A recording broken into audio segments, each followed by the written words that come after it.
Good morning, fight fans. Blood, sweat, and tears here with an IG Live interview with UFC fighter Devin Clark. Just hold on, we'll let Devin slide in here.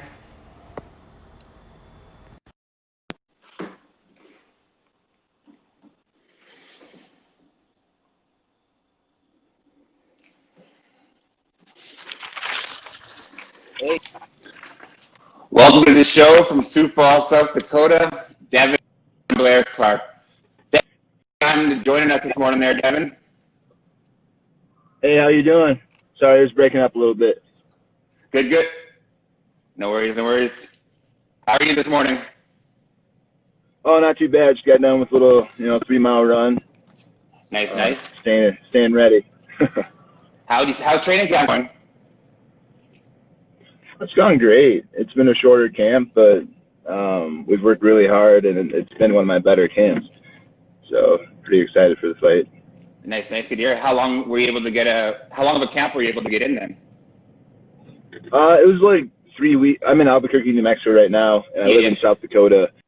So I got 3 weeks, good 3 weeks in down here in Albuquerque, and then I was back home. I did whatever I could. I was working out at my strength and conditioning gym a lot, or my jiu-jitsu, or my MMA gym was closed, so I was working out at Fort Strength in Sioux Falls, South Dakota with my trainer, staying in shape, and then also working out with my daughter a lot. She's 6, so she likes to be involved, and everything I do, she's on my back when I'm doing it, so that's awesome. Extra 50 pounds of weight. Perfect. Weight vest all the time. Has COVID affected your training at all? A little bit. Obviously, it closed some gyms and stuff like that, and even here in Albuquerque, the gym's not really open, but we're able to do smaller groups and stuff like that. So it's a little different, but as a fighter, we adapt to our situations and make it work. Definitely. Have you on to your next fight? Have you got to watch much tape on Alonzo Menafield? I've watched a little bit on him. I've watched enough on him. Do you see anything that you can exploit then? Yeah. Absolutely, quite a bit. Yeah, quite a bit. He's a tough guy. He's a tough fighter. Definitely can knock people out. And that's about it. But yeah. Besides that, I need to force my game plan upon him, and when that happens, it'll be pretty good in my favor. Definitely. Knowing that he has 100% finish rate, does that make you have to adjust your game plan and make it more of a dogfight, or you still just go in there and just kind of do your normal Devin Clark fight? It'll probably be a dogfight either way. Yeah. I've fought guys like this before, and they're pretty predictable. So whatever he brings, we're ready for. We've trained a lot. I've done a lot more one-on-one. So I've actually got better over this short camp, just focusing on the little things, the basics, fundamentals, stuff like that, accuracy, power, my wrestling, of course. We have a pretty solid game plan put together for this guy. Nice. Would you say that your fight camp was more just like a full, well-rounded fight camp? I remember for your fight in February, you thought you were fighting a grappler, so you trained a lot of BJJ for that one, and then you got switched up last minute.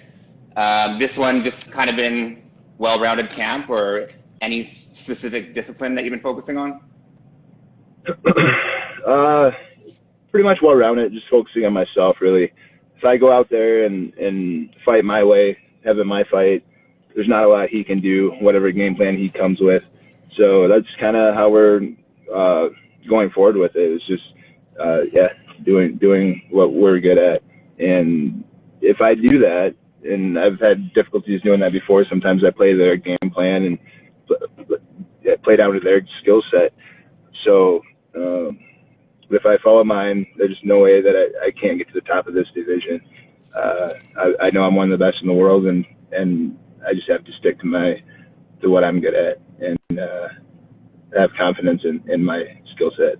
100%. I remember watching Dana White's series way back in 2016 with Matt Serra and all those guys, seeing you on there and thinking then, like, yeah, this guy's got potential, you know what I mean? You're explosive and you got heart. And then just seeing all your interviews over the last 4 years, you're mentally a lot stronger too, you know what I mean? Like, it's just a good It's good to watch the development of you as a fighter and as a person.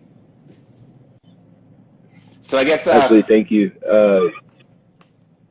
What is unique about Devin Clark that separates itself from the rest of the division, and why should fight fans hit that follow on your Instagram and become a fan of you? It's different about me. I'm a lover, man. I'm not a natural fighter. I've never been in a street fight, nothing like that. I grew up wrestling.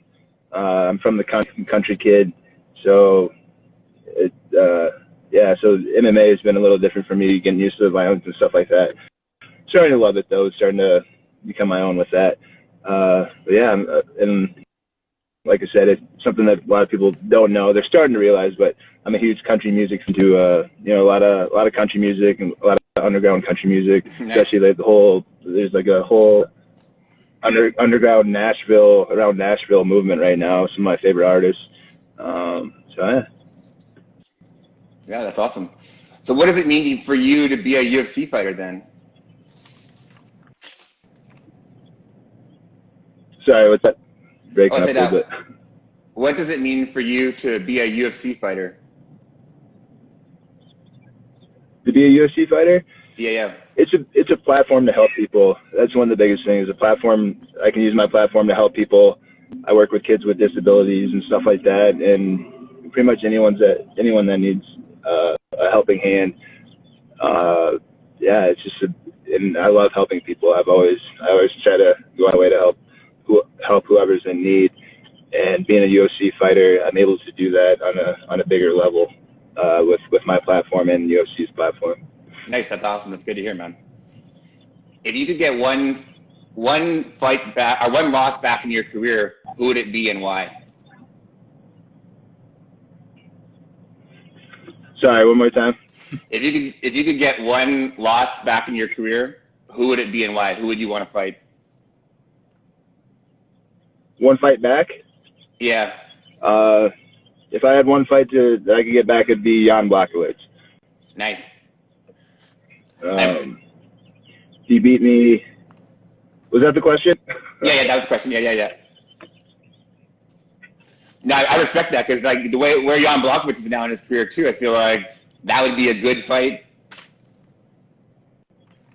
Well, I had so I lost to Blachowicz, and I think I might have won the first round, and then I was being greedy and tried to go for the knockout, and he caught me with some silly stuff.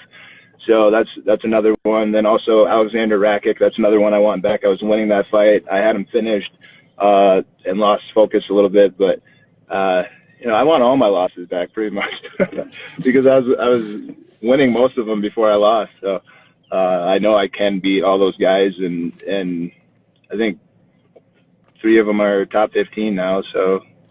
Yeah, that's it. I think like losses are just as valuable as W's at some point. You know what I mean? Like they help you grow. So definitely. What do you want to be remembered for? I've learned a lot. What do you want to be remembered for at the end of your career, then, Devin? Being one of the nicest guys in the UFC, as well as being the most dangerous guy in the UFC. That guy that. Well, once I started winning and started knocking people out and started having aggressive finishes, I'd be like, oh, this guy came out of nowhere, but I've been grinding for a while. This is my 4th year in the UFC. So that guy that kind of had a rough start and came back and then